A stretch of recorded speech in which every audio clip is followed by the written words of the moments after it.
नमस्कार दोस्तों। तो एक नए वीडियो में आपका स्वागत है। यहाँ से बहुत ही इम्पोर्टेंट क्वेश्चन आने के चांस हैं और ये हिस्ट्री का है तो आपको पता होना चाहिए।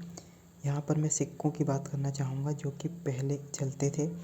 तो सबसे इम्पोर्टेंट मैं आपको बताऊँ सोने का सिक्का, तो दीनार जो है वो गुप्त काल में, गुप्त साम्राज्य लगभग 320 ईस्वी से शुरू हुआ था। तो उस समय जो है सोने के सिक्के को दीनार कहा जाता था। इसके अलावा मौर्य साम्राज्य में जो है कारशापन कहलाता था। कारशापन जो सिक्का होता था वो चांदी का पंचमार्क कॉइन होता था, जिसे चांदी के आहत सिक्के भी हिंदी में कहते हैं, पंचमार्क कॉइन। कारशापन नाम था और मौर्य साम्राज्य में था, ये आपको पता होना चाहिए।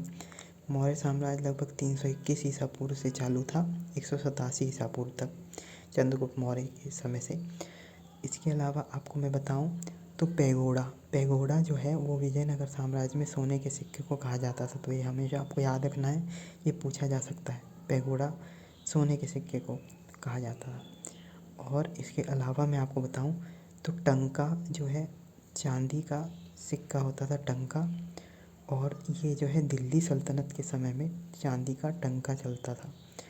और एक सिक्के का नाम था जीतल, तांबे का होता था, ये तांबे का जीतल, चांदी का टंका, कारशापन और पैगोडा और साथ में दिनार। तो ये सब सिक्के आपको हमेशा ध्यान रखने हैं, ये बहुत ही इम्पोर्टेंट परीक्षा में आ सकते हैं। तो इसी प्रकार जुड़े रहिए, मैं आपको और भी फैक्ट बताऊंगा इसके बाद। तो इसी प्रकार जुड़े रहिए और पढ़ते रहिए।